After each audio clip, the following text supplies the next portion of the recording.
hamba Allah di... Baik, kita akan bacakan.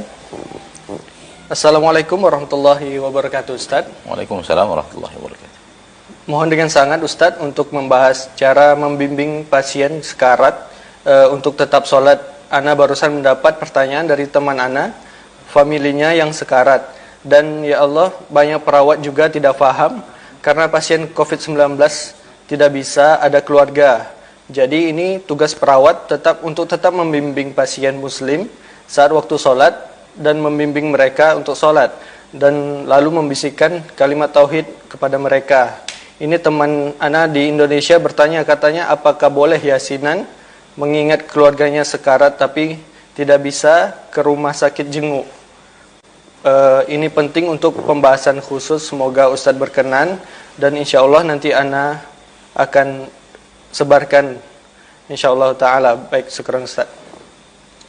Orang sakarat itu tidak disolatkan, tidak dibimbing solat, namanya juga orang sakarat. Akan tetapi ditalqinkan.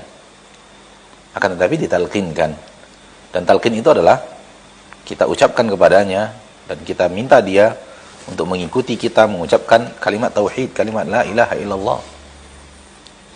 Namun kalau hanya sekedar sakit, maka itu diingatkan untuk sholat. Sekiranya dia masih sadarkan diri, diingatkan untuk sholat, kemudian ditayamumkan mungkin, ya, maka dia sholat. Ini ketika masih sadar. Ketika sudah tidak sadar, maka tidak ada kewajiban harus dibimbing sholat.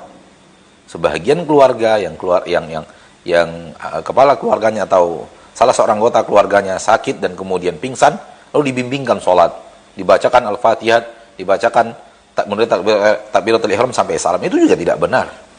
Sebagian orang tuanya sudah pikun lalu dibimbingkan sholat, kemudian orang tuanya terlupa-lupa, kemudian dilanjutkan lagi, kemudian hilang ingatan, dilanjutkan lagi. Ini orang tidak lagi wajib sholat, karena sudah pikun. Rufi'al qalamu an thalath, sudah dicatat, sudah diangkat pena dan tidak lagi ditulis sebagai dosa dari 3 orang. Di antaranya adalah orang yang kehilangan akal. Wa 'anil majnuni hatta yafiq, orang yang kehilangan akal sampai dia sadarkan diri. Dan orang yang pingsan termasuk orang yang tidak sadarkan diri. Ya, dan orang yang pikun termasuk orang yang tidak sadarkan diri. Oleh karena itu, ma'asyarul muslimin, ma'asyarul muslimat, ketika orang sakarat, maka tidak dibimbing salat, namun dibimbing talqin. Talqin adalah katakan kepadanya, ucapkan la ilaha illallah, la ilaha illallah, ucapkan la ilaha illallah. Mudah-mudahan dengan kita mengucapkan itu kepadanya, walaupun interaksi antara dia dengan kita sudah sangat melemah sekali, harapannya dia mendengar. Walau dia tidak bisa mengikuti dan tidak mengeluarkan suara dan tidak lagi bisa menggerakkan bibir karena terlalu lemah di saat sakaratul maut, namun orang tidak bisa lagi menggerakkan bibirnya. Untuk sekedar menggerakkan jari jemarinya pun dia tidak sanggup lagi. Namun dia masih mendengar seluruh yang dikatakan oleh orang-orang yang ada di sekitarnya dan di sekelilingnya. Inilah keadaan orang yang akan sakaratul maut. Sehingga ketika kita ucapkan sesuatu kepadanya, mudah-mudahan terdengar di telinganya. Dan ingat dia akan kalimat tauhid yang dia jaga seumur hidupnya. Kemudian dia ucapkan, walau tidak terdengar oleh kita, walau tidak bergerak bibirnya di depan mata kita, namun dia telah mengucapkan dan Allah tahu dia telah mengucapkan la ilaha illallah. Harapannya dengan itu berlaku untuknya hadis Nabi SAW, man kana akhiru kalamihi minad dunya, man kana akhiru kalamihi la ilaha illallah, dakhalal jannah. Barang siapa yang akhir kalimatnya di permukaan bumi adalah la ilaha illallah, maka dia pasti akan masuk surga. Jadi bukan membimbing sholat, namun mentalqinkan. Dan ini adalah himbauan kepada para perawat, juru rawat, para tenaga medis yang telah berjuang, dan mereka adalah pejuang-pejuang garda depan di zaman kita sekarang ini. Barakallahu fi juhudikum. Semoga Allah memberikan berkah yang luar biasa di dalam usaha-usaha antum sekalian. Semoga menjadi ikhlas, menjadi amal ladang pahala yang luar biasa. Ya, berada di garda depan, di baris depan, berhadapan dengan wabah yang mematikan. Dan semoga Allah tabaraka wa ta'ala memberikan kepada antum keamanan, kenyamanan, kesehatan, dan kekuatan untuk berhadapan dengan tugas berat.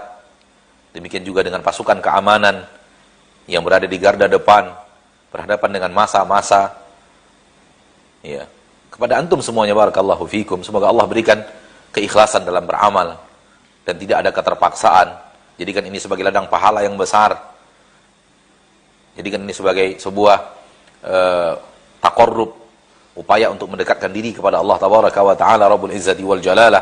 Dan semoga para pejuang ini kalau wafat dikarenakan virus itu dengan sabar menjadi orang-orang yang mendapatkan pahala syahadah daripada kaum muslimin. Ya. Ma'asyiral muslimin, ma'asyiral muslimat. Oleh karena itu, seperti tadi harapan para keluarga orang-orang yang terkena wabah, jangan dibiarkan keluarga mereka wafat tanpa ditalkinkan. Bayangkan kalau itu adalah orang tua kita, tentu kita ingin orang tua kita ditalkinkan. Bayangkan kalau itu adalah anak kita, tentu kita ingin anak kita ditalkinkan agar kemudian dia ingat akan la ilaha illallah, agar ingat akan apa yang harus dia ucapkan di akhir-akhir hayatnya, di titik-titik terakhir kehidupannya. Dan para ahli kesehatan, para dokter sudah mengetahui tanda-tanda kematian. Karena seringnya mereka berhadapan dengan orang-orang yang akan wafat, orang-orang yang akan sakaratul maut. Indikasi-indikasi kematian itu sudah ada dan sudah diketahui.